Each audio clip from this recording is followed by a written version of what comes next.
আসসালামু আলাইকুম। আমি চম্পা আক্তার। কেমন আছেন? ইনশাল্লাহ আমিও ভালো আছি।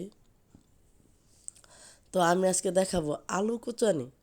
আলু কুচানি হলো আমাদের গ্রামে একদম চিকন করে আলু কাটে, সেই আলুটাই আমি দেখাবো। আমরা মানে এরকম করে ভাজি করে খাই আর কি। সবাই পারে, আমি যে পারদর্শী তা না, সবাই পারে। বাস আমি এটা বলতে চাইতেছি যে আমাদের গ্রামে এরকম আমার থেকে আরও চিকন করে কাটে, এটা ওরা ভাজি করে খায়। আমরা মানে এই ভাজিটা আমাদের গ্রামে আপনি মাছ মাংস পোলাও যা দেন, কিন্তু ভাজিটা থাকে, মাছ থাকবে এই ভাজিটা।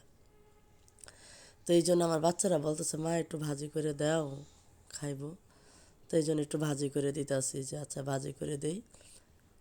তো এতে কাটতাছি কাটতাছি আর শেষ হয় না, কুচাইতে গেলে অনেক সময় লাগে। তো এরই মাঝে আমার বাচ্চারা বলতেছে কি, আম্মু একটু বারবিকিউ করবো ওদের বন্ধুকে নিয়ে। বাচ্চারা বাসায় আছে। আমি বলছি, আচ্ছা ঠিক আছে। তো যেই কথা সেই কাজ, এখন চলে মানে মাংস কিনে নিয়ে আসছি, আইনা কাইটা কুটা ওটা গুছায় রাইখে দিছি পানি ঝরানোর জন্য, মশলা মাখায় রাখছি মেরিনেশন হওয়ার জন্য। আর এদিকে আমি আলুটা কুচাই নিতেছি, যে আলুটা কাইটা নেই, কাইটা তারপরে তোমাদেরকে আমি আমার বাচ্চাদেরকে বলতেছি আর কি, যে তোমাদেরকে তখন আমি মানে ভাজবো, ওগুলো তোমরা গুছাই নাও। ওরা বলছে আচ্ছা আম্মু।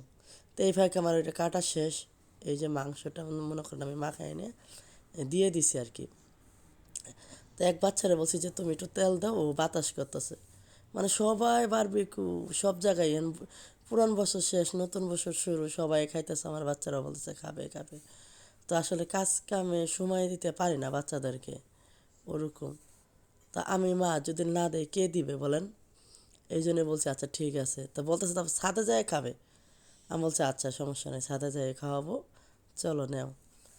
তো ওই তো ওরা বাঁচতেছে খাইতেছে, মানে ভাজা না হইতেই শুরু করে দিছে, দেও দেও দেও।